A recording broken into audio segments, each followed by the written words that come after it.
Imagine that you have the power to learn any skills at any point of time without any barriers, without any limits. So, how would it be? Today, I'm going to talk about artificial intelligence. That is my area of expertise, and I love to talk about it. I love to explore and see how we can together make AI a better use case, a better tool for every one of us. So, imagine that anyone can learn the skills at any point of time without barriers, without limits. That's the world I want to build. My name is Shubham Dumbre. I'm a doctoral researcher exploring how AI can transform learning and development for individuals and organizations alike. So technology is upgrading at a faster pace, and every day we see newer technologies coming in like artificial intelligence, machine learning, big data, cloud computing, and whatnot. New technologies emerge overnight, and it is really difficult to keep up with the pace, and the skills that we learn today become obsolete by tomorrow. So it is really a chaotic situation in this world of chaos. And that's where now just think if you have a companion, a wise companion with you, who's always there to guide you, who's always there to help you, there to support you, to help you learn new things at the right time. Yes, we are talking about artificial intelligence, that is AI. And many of us are fearful about this technology. We feel that this will replace us, this will take out human jobs. To some extent, yes, this might happen. But we also need to consider that there'll be newer set of jobs that will come when this technology is out in the market. So AI is not just here to take your jobs, but it can democratize learning, it can simplify learning, enhance experiences for everyone, and make it a better one. So that's what AI is trying to do, and many of us need to understand what AI can offer us, how can it be useful for every one of us. So initially, during our school and college times, we have experienced the traditional learning method, where we were in a classroom, all different kinds of learners. Some learners like to see and learn, some learners like to listen and learn, some like to experiment and learn. Now, all these different set of learners are clubbed together in a classroom. A teacher would come, that professor would teach you something. That's how we learned in our schools and colleges. But this is traditional learning method, and AI is not just about this conventional method. AI can offer personalized learning. Do you remember the movie Tare Zameen Par? How many of you remember that? So in that movie, there was a character by the name Ishan Awasthi. This kid was struggling a lot in terms of writing, in terms of speaking. He was an introvert. Now, when the professor, his teacher, who was played by Amir Khan, he gave personalized attention to that student could become a high achiever. Now you would say, sir, this is really difficult. How can we have so many teachers for so many struggling students? That's where AI can fill in the gaps. That's where AI can come in and help everyone. Help in a personalized manner and give feedback, train students. Just imagine this, a student sitting in Nashik or Dhule in a remote village, and that student can learn any language, can prepare for his interview, can code using AI. That is the power AI brings to the world. And I am really fascinated with this power. Now, many of us are worried, sir, there are very costly subscriptions. How would we purchase these subscriptions that are generally offered at very hefty prices? So, my friends, there is a new term, not a new term actually, many of us are not aware about it, by the name open source AI. So, open source is a domain that you should explore, and AI is open for everyone, where you have a public library. It is a public intelligence library that you can make use of. There are many websites like Llama, Hugging Face. These websites provide you with that capabilities with which you can innovate, with which you can create. If you feel you want to build your own custom GPT, you can do that. So there are resources available. The only thing that we are not sure of, can we do it? And that is where we can seek AI's help. I personally feel using AI is like running a marathon. Honestly, like if you are running a marathon, AI cannot run for you, right? It is you who has to run the marathon. So with AI, what you can do, you can practice, you can strategize, you can plan. Okay, I have to run this marathon and win this marathon. So how should I capture my energy? How should I be ready for that race? That is what you can do with AI. Don't ask AI to write your answers. Instead, ask how would you write this answer if you are giving certain constraints, and understand the logic of it. We see people saying that let's not use AI, or maybe colleges and institutions, companies saying that we don't want to adapt AI. But how is it gonna work? If you see, initially in 1990s, when the calculator came in, at that point of time, people were worried that, okay, accountants might not have their jobs ahead. People were worried. But now accountants use calculators, We also use calculators. How many of you have used calculators in your education? Logarithmic calculations, correct? So as we see, a tech or a tool, when it comes in, we can make use of that tool, we can make use of that tech and enhance our speed and can become more efficient. That is the point I want to make. Here with AI as well, it is important for us that we ensure that we make the use of AI as a co-creator, as a co-pilot, but don't actually completely rely on it to do things. I'll tell you very good examples. Have you used the Duolingo app? There is an app by the name Duolingo which helps you to learn languages.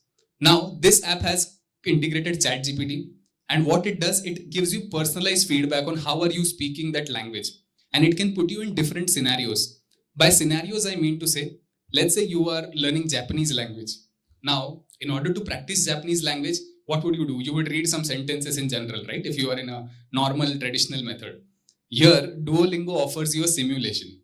It can put you in that case where you are like visiting a Japanese restaurant in Tokyo, for example, and it will ask you to order with a waiter. So a AI waiter is created, AI waiter character is created, and then you can interact with that waiter, try to speak in Japanese, that waiter will give you the response, and it will also remember your dietary needs. Now, this is a very beautiful example where we can make use of AI to personalize our learning. And this is not just smart learning. I don't have to remember how to say thank you or sorry only in Japanese. I can speak as I have to communicate with people. So that is the beauty with Duolingo's AI platform. Now, this is one example. I personally use a lot of AI tools. And I know you are also making use of some for your assignments. But definitely, I'll tell you some of my favorites. One of them is Perplexity. Now, Perplexity is a research assistant. It really helps me in fine-tuning different resources and then checking out how can they really benefit me. Canva AI. How many of you use Canva? I use it regularly to create images, small videos, graphics. It is a beautiful tool integrated with artificial intelligence. Again, I use Notebook LM. Notebook LM is something that helps me to structure my thought process. If I have different set of resources like some YouTube videos, I have PDFs, I have documents, I have some handwritten notes, I can connect them all in Notebook LM and then try to create my understanding around it, try to figure out what I have to do next. I use Google AI Studio to code. It helps me to create different products, small prototypes. Google AI Studio has that potential. And again, napkin.ai is something that is very good. It helps me to create mind maps. So these are some examples of tools that regularly are being used by many of us, and they really help in accelerating our thought process. They really help in amplifying our thought process. It's not that they are replacing my thought process, but they're actually helping me to be faster, be more quicker in terms of delivering, be more better in terms of how I can present it to everyone. So the point that I'm trying to make here is that there are different kinds of learners, and we cannot have one single approach for every learner. We are talking about education here. So everybody needs personalized attention. That attention can be given by artificial intelligence bots or artificial intelligence teachers, AI tutors. And AI is your superhero tutor. It has the potential to teach you in 100 different ways. Even if you want to learn the Pythagoras theorem in different ways with different examples, it can do that. It has that beauty. It can make it more better by visuals. It can have sounds. It can have effects. And you will learn that concept even faster. If you see, 10 years ago, we were experiencing video tutorials at that point of time when we had different mobile apps. They were providing video lectures. Now it is AI-based lectures.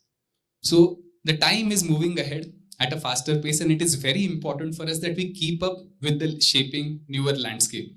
And not just as students, but also for educators, it is an important alarm that you need to upgrade your teaching style. You need to upgrade on how you take care of like making the class even better. AI is not here to replace teachers. I'm again stressing on this point. AI is here to enable teachers to create better learning experiences. And I personally am an advocate of human plus AI, HumAI approach, where I feel like we should definitely learn to use AI, but not completely rely on it. We should ensure that we are making use of AI technology for our benefit and also for the society. And innovate with responsible artificial intelligence. This is a very critical statement because if we are not sure of how we are making use of this AI technology, or maybe it is harming, or maybe it is cheating. Many of us have seen this allegation that students tend to cheat in their assignments because they use AI tools. Why not change the style of the assignment? If it is like initially we had to solve 10 MCQs, or maybe it was like write a essay on some topic, change the kind of assignment. Maybe ask them to think of something of their own, and where they can only make use of AI to ideate. They cannot completely get the answers done.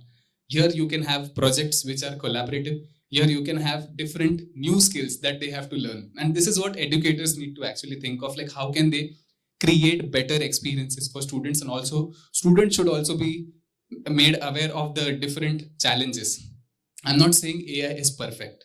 It is very important to note AI can hallucinate. Hallucination means it can give incorrect responses. Again, AI can be biased. If the training data on which it was trained, if it is not the neutral kind of data, if it was like in favor of any particular single party, AI would respond in the same manner. So it is very important to note that we are not biased. We are not probably like missing, we are not just blindly following what AI is trying to say, but we rather understand what AI is trying to say and then add our human touch to it. I see some students trying to get essays from AI, and they try to look for some paraphrasers who can change the way it was written. But why to do that? Instead, you can ask AI, okay, this is a problem I have to solve. How should I go about it? Get the approach. Don't get the solution to it and then try to solve the problem on your own. That is the beauty with which AI can help you. It can help you with personalized career coaching. It can help you with different kinds of trainings. If I want to learn some languages, I can do that. If I want to learn coding, I can learn from AI. So this is what is possible, and this is backed by a very good researcher. In 1984, Mr. Benjamin Bloom, he was a professor at a university. He published a paper by the name 2 sigma problem. Now the 2 sigma problem was stating that learners who had one-to-one interaction, one-to-one support, they performed 2 standard deviations better than the ones in the conventional classrooms. In simple English, one-to-one learning is better compared to traditional learning. And here the idea is that if we have to make one-to-one learning accessible to everyone, AI can fill the gaps, AI can bridge the gap.